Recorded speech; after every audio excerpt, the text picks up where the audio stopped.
আমি তোমাকে 3টে প্রশ্ন করব, সেগুলো ঠিক ঠিক উত্তর দিতে পারলেই তুমি আমার একটা ফল পাবে।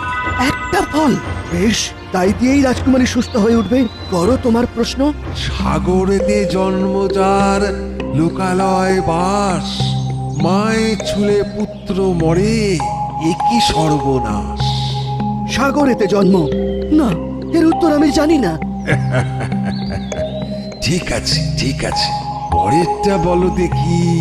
হাত নাই পাও নাই, দেশে দেশে ঘুরে, তার অভাব হলে লোকে অনাহারে মরে। 3 নম্বর, সকলের ঋণ যেন শোধ করা যায়, কাদের ঋণ হয়ে শোধ নাহি হয়।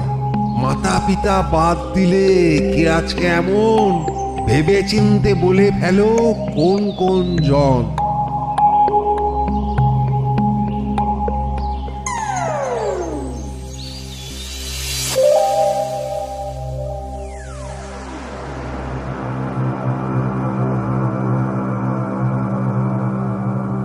ধাঁধা?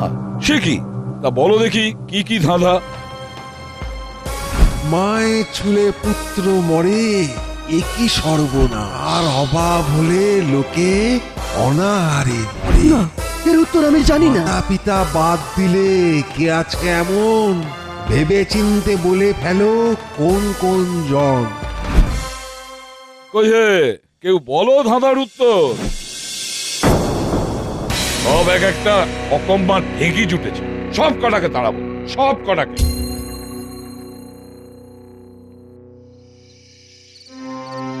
আমি এই ভয়টাই পেতাম রে মা। তারা বড় মানুষ, কোনোদিন কিছু হলে তোরই ঘাড়ে যে দোষটা পড়বে সেটা আমি খুব ভালো করেই জানতাম। কিন্তু রাজকুমারী খুব ভালো, রাজকুমারীকে আমিই সুস্থ করে তুলবো মা।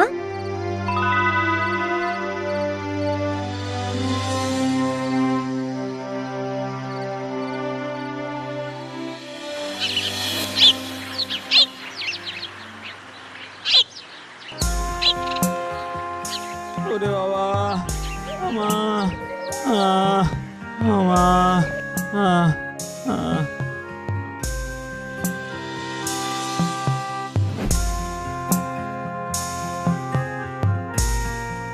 প্রণাম রাজামশাই, আমি রাজকুমারীকে সারিয়ে তুলতে এসেছি। আমি ওই জাদু গাছের থেকে ওষুধ এনে দেব রাজামশাই। তা তুই ধাঁধার উত্তর দিতে পারবি তো? পারবো, আমি পারবো রাজামশাই। আপনি শুধু একবার অনুমতি দিন আমাকে। বেশ, তাই হোক। জানি পারবি না, তাও যা